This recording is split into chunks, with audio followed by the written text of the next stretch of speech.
Magandang araw mga bossing. So ngayong araw po available tayo, tatlong 7-seater to, isang Toyota Innova, isang Honda BRV mga bossing, at saka isang Mitsubishi Expander na GLX. Yan. So ito mga bossing, in dalawang to is gasoline engine yan.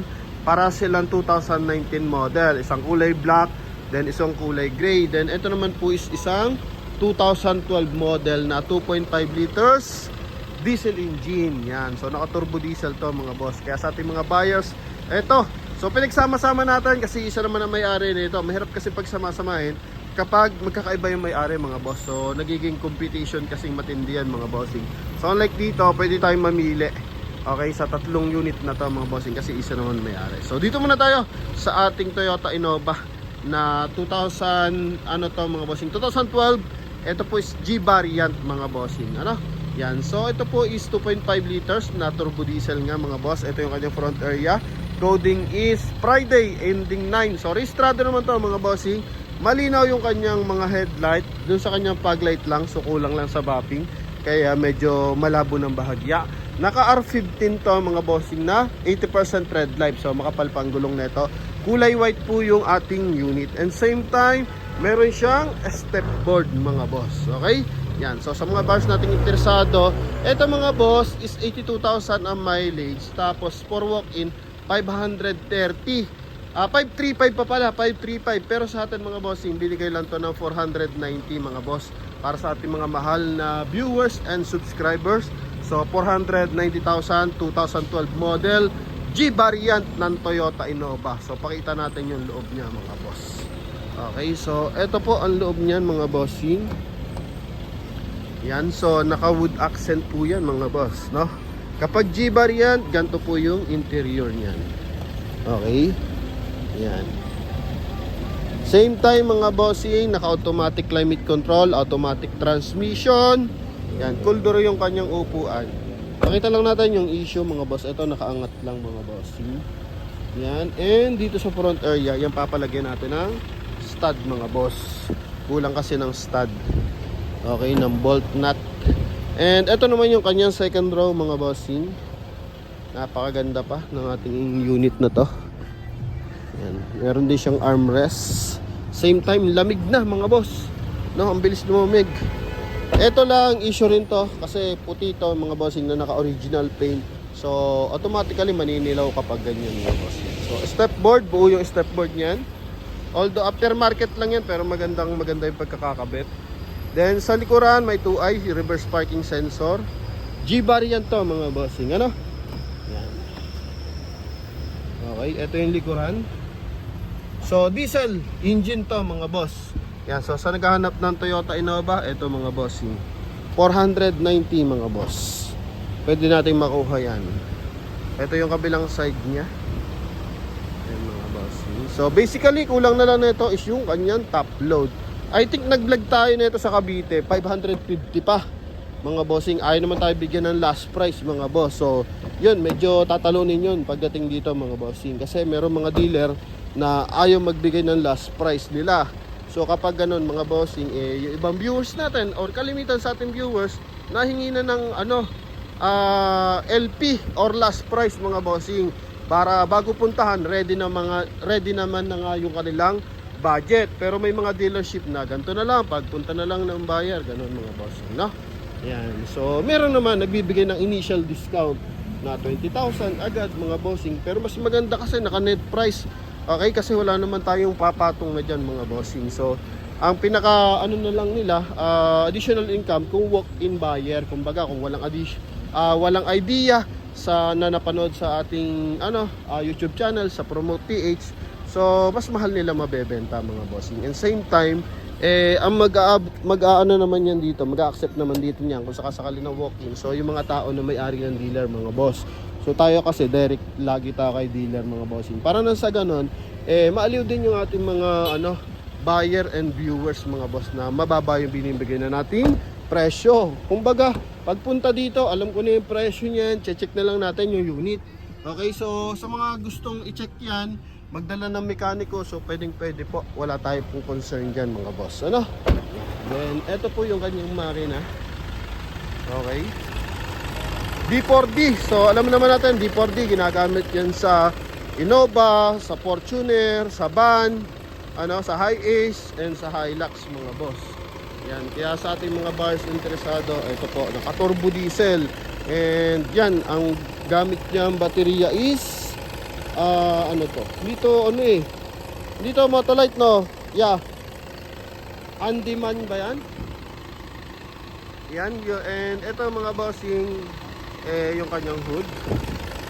Yan mga boss. Ito, yung sakit kasi ng Innova natatanggal to. Pero maganda dito, naka-fix naman siya. Okay? Yan mga bossing. Then, kung meron pa kayong additional concern o suggested price na, halimbawa, may budget naman kayo, hindi lang aabot, kumbaga, hindi lang pasok sa 490, try pa rin natin mga boss. Malay naman, ibigay na ang dealership mga bossing. Yan, so tayo naman ay pag-coordinate naman tayo ng maayos sa dealer para na sa ganun matuloy yung transaction mga bossing. Okay, kung may concern kayo upon viewing, wala naman problema yan mga boss. Ano po?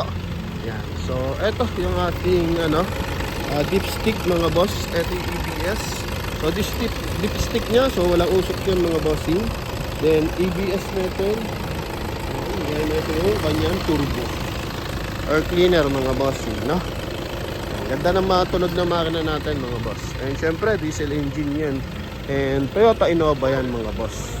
Okay, so pagdating naman dito sa kumbaga sa laki ng unit, so mas malaki yung ating Toyota Innova. Compare mo doon sa tatlo. Yan, so bigyan lang tayo ng idea mga boss. Okay, so at least meron kayo pamimilian, dalawang diesel and dalawang gasolina mga boss. Sa busina, sa kanyang steering wheel, so naka-leather. Then meron siyang keyless doon para sa keyless hands-free connection para doon sa ating 1-din audio system. Naka-automatic climate control yan. Yan mga boss. And then may wood accent. So pag G variant, may wood accent yan. So pinagkakaiba lang naman ng G variant sa B variant mga bossing. Yung captain seat sa second row. So mas mabenta yung G variant sa atin kasi yung B may captain seat, so may hati, so good for 6-seater lang siya. Unlike dito, pwede mong i-bundle ng 4, 3 mga boss. So ayan, idea lang yan mga bossing para sa ating mga buyers. So yung inaman mga bossing, so wala naman siyang wood accent sa loob. Okay, then not sure kung naka-mags na rin yun Yan, so may counting diferensya pero accessories. Then sa makina, same lang sila lahat na D4D mga boss. Then eto naman tayo sa ating Honda BRB mga boss. Maandar to doon? Maandar, no? So ito mga bossing 2019 model, mileage nito 42 ang mileage. So makina na ito mga bossing 1.5 liters na gasoline engine naman siya. Then naka R17 ata to, R16.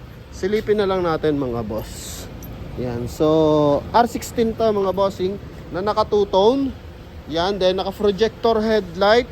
So concern, isang daytime running light lang yung gumagana. Pero I think yung kanyang DL is lang siya, aftermarket lang mga boss. Yan. Okay, so ito yung kanyang front area. Kulay black naman yung ating unit. So pagdating naman sa ating Honda BRB, yung kanyang running board connected dyan sa kanyang wrap around bumper. Then meron din siyang cladding, yung chrome na yan mga boss. And ito is meron na ring roof rail, yan kulay silver. Meron din siyang ring visor, naka full tint na rin to mga boss. Chrome yung kanyang door handle. Yan mga bossing. So same lang sila na makina ng Honda Mobilio. Kaya yung panel niya same lang din mga boss. Yan. Okay, then naka 2-din audio system. Ito ba is hindi siya naka push start mga boss. Yan, then ito po is siyempre power adjust yung kanyang side mirror mga bossing. So not sure lang kung anong variant to no? So hindi siya yung top of the line mga boss. Kasi yung top of the line I think naka power fold na yung kanyang side mirror. Then good for 7-seater din to. Then dito sa kanyang steering wheel, so hands-free connection para sa kanyang 2-din audio system. Naka automatic climate control din siya mga boss. Yan. Sa aircon, wala tayo rin problema dyan. Then, test drive naman natin to kasi tatatlong piraso naman. Inikot-ikot ko din to dito para at least natin mga boss. Ma-test drive natin mga boss. Okay? Dahil wala mo siyang kalampag mga boss. Yan, ito naman yung kanyang interior. Maluwag naman to mga bossing. Then, price naman mga boss. Ito po is 2019 model. I think para sila ng presyo eh. No, ay hindi. Magkano ba to? 690 ba? O 630? 630 tapos 580 lang sa atin mga bossing, no? Yan, 630 tapos 580 mga boss. Okay? Sana malinaw sa ating mga viewers and buyers. So may reverse parking sensor, camera. Then ito yung kanyang likuran. Mas makitid siya ng bahagya doon sa tatlo, sa expander, sa Innova. So mas makitid to ng bahagya mga bossing. So dapat sakay mo dito medyo mga sexy. Yan. Alright. Idea lang pero napakaluwag ng legroom tsaka ng headroom kasi malalim yun mga boss. Naka dual AC rin siya. Yan o. Yan mga boss. Okay. So ito 580 yung ating Honda BRB. Yan. 1.5 liters na gasoline engine mga boss. Pakita lang natin yung kanyang engine bay. Yan. Ito mga bossing CVT unit na mga boss. Ano? Sa upuan, presentable. Okay, so kumbaga para talaga naka-racing seat lahat ng upuan ng mga Honda eh. Talagang hindi ka talagang papagawa ng pagdating sa picture, sa mga headlight, yan, sa naka-projector yan mga boss. Then ito naman yung kanyang engine bay mga bossing. Naka-detail na to. Yan, naka-ABS na rin yan mga bossing. Ito yung kanyang baterya, maliit talaga. Then 1.5 liters na gasoline engine mga boss. Okay. Yan mga bossing. Opya, money popcorn. So issue niyan mga boss, yun nga. Then may mga konting gas-gas lang din. Okay. Yan dito sa kanyang side mirror. Yan. Sa pinto. Then pero sa mga lens ng ilaw so wala po. Then dito sa bubungan, ito. Yung kanyang dito mga bossing. Siguro nilagyan to dati ng spoiler tapos tinanggal. Yun ang concern niya. Tapos dito mga bossing, nagtutuklap ng bahagya. Ito yung likuran niya. Okay, so foldable pa rin yung kanyang third row. Lamig ng aircon mga boss, oh. Damay lamig ng aircon.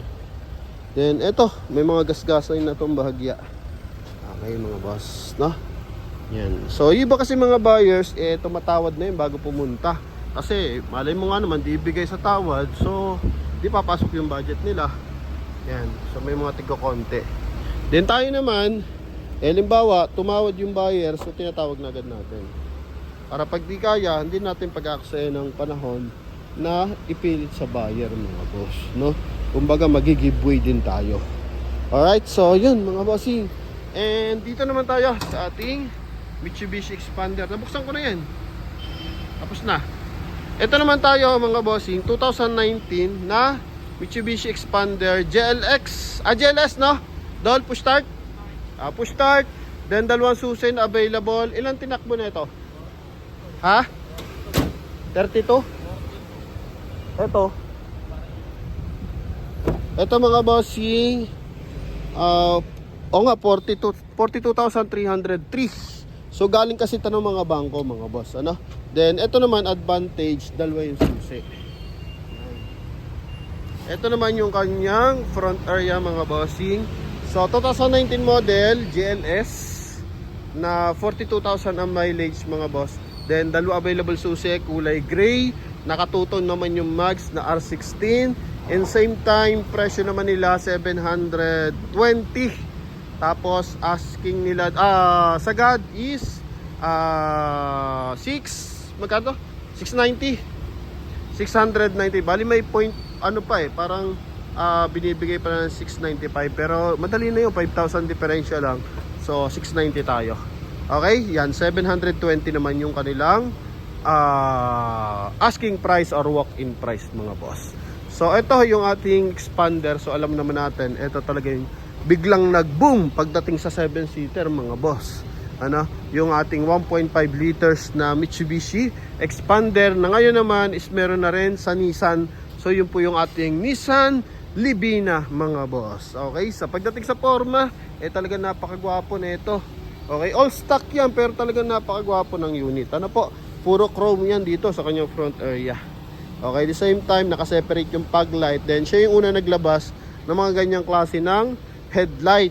Yan, so yung headlight niya, kwadrado na, tapos nasa gilid na mga bossing. So, sa libina, ganyan din.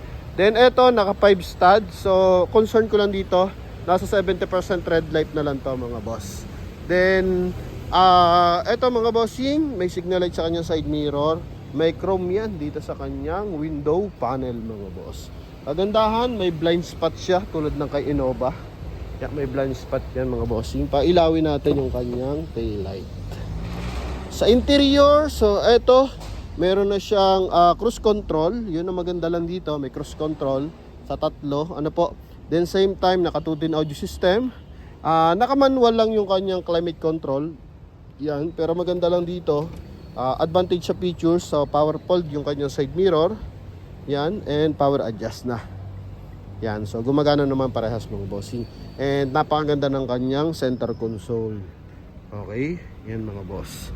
Then upuan, cold door yung upuan yan. Okay, then ito yung kanyang door panel.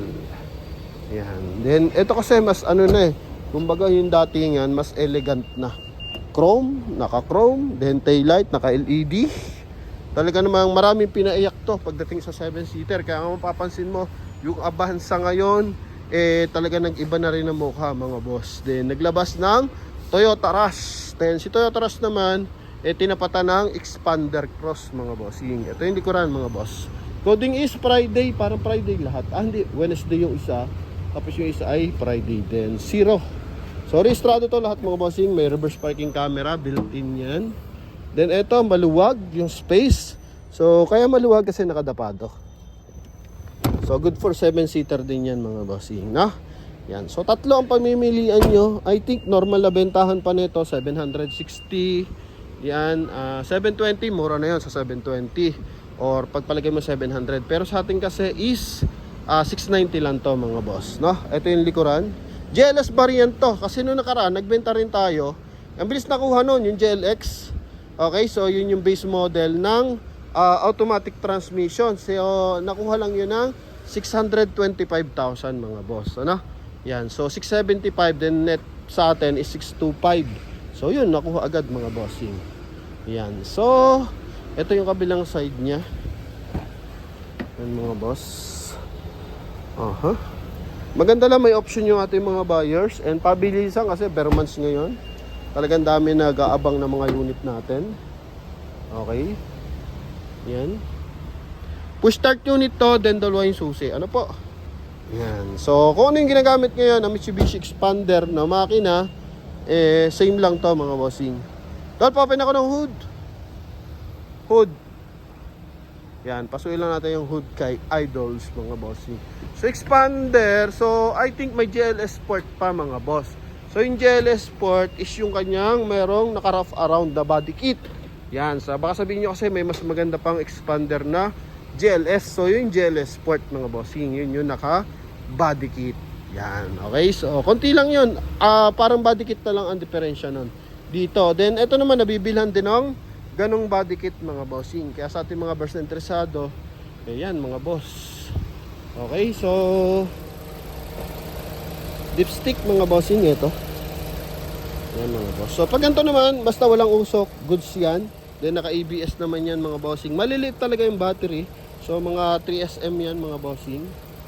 Okay, then naka timing chain na to. So usually may mga talsik yan dito kasi nandiyan nakaharang yung timing chain. Kahit anong brand pa yan mga bossing, Toyota, Mitsubishi, Suzuki, Honda, basta nakaharang ang timing chain yan, talagang may lalabas yan sa kanyang oil cap. Pero ang importante dyan, walang lumalabas sa kanyang dipstick mga boss, no? Yan, so sa mga interesado, ito po yung ating tatlong unit. Okay, sa bubungan ata may issue, no? Ito, yan, may issue ng bahagya dito mga boss, medyo yupi. Okay, ikutan natin, baka meron pa. Sa ilaw, wala namang basag yung mga ilaw mga boss. Okay, then ito merong konti. Yan, yung likuran yan.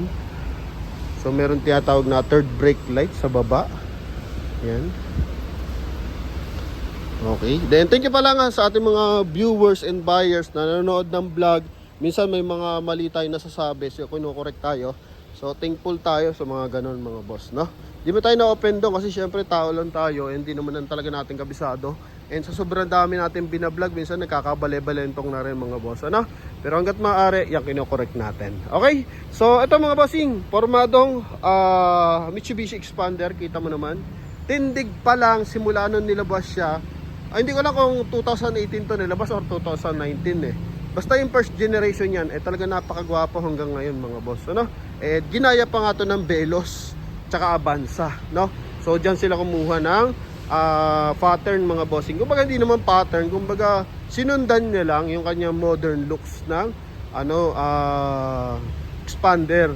Okay, so kaya pinaganda ngayon na mas matindi yung Avanza. Yan mga bossing. And syempre, pagdating naman sa Toyota, eto naman, best of the best naman, syempre Toyota Innova yan. Okay, kahit ganyan yan, kumbaga hindi ganun ka-forma, performance naman level 2. Okay, so kaya nga ito na Bansagang ay kapatid ng sports car yan. So kahit sa sports car ka tumingin, although ngayon sobrang dami na ng sports car, pero di mo mawawala dyan ng Innova. Okay, so basta may sports car, lagi may Innova mga bossing. And same time naman, eto yung business class ng ating Honda. Limited lang, di ganun karami ang unit, pero sobrang gara naman pumorma. Okay, yan. So isa pang issue nito, center cap. Yan, so possible pagdaanan lang sa discount yan. And yun mga boss, sa mga bars natin interesado, at least may idea na kayo. Banggitin natin ang price, is ulitin natin. Sagad na presyo na ha, para mas madali. 580, tapos 490, tama ba? 49, hindi. Kano ba? Tama, 490. 532, 5 ano to eh. 5 ha? 490. Then ito naman is 690. Okay? Ito na na iba 580 mga boss. Okay? Yan. So 490 and 690, 580 mga boss. For walk-in, so for walk-in is magkano nga to? Parang 6 ano pa to mga bossing? 620. Yan, 620 pa mga boss. And ito namang isa is 530. 530 or 520. So hindi ko na kasi kinukuha talagang walk-in mga bossing. In-estimate na lang natin yan. Then ito naman is 720 pa mga boss, no? Kaya sa ating mga boss na interesado, so ito po yung ating mga units. So sa mga interesado, tawag lang agad sa ating contact number na nasa screen. Connected dyan ng Viber and WhatsApp mga boss, no? Yeah, okay. Isang kasi may mga tag price, pero for now, at least kakabuo lang, wala pang hindi pa nila nilalagay yung tag price. So yun yung mga most likely nilalagay nilang tag price mga boss. So yun lamang mga bossing. Thank you very much and God bless.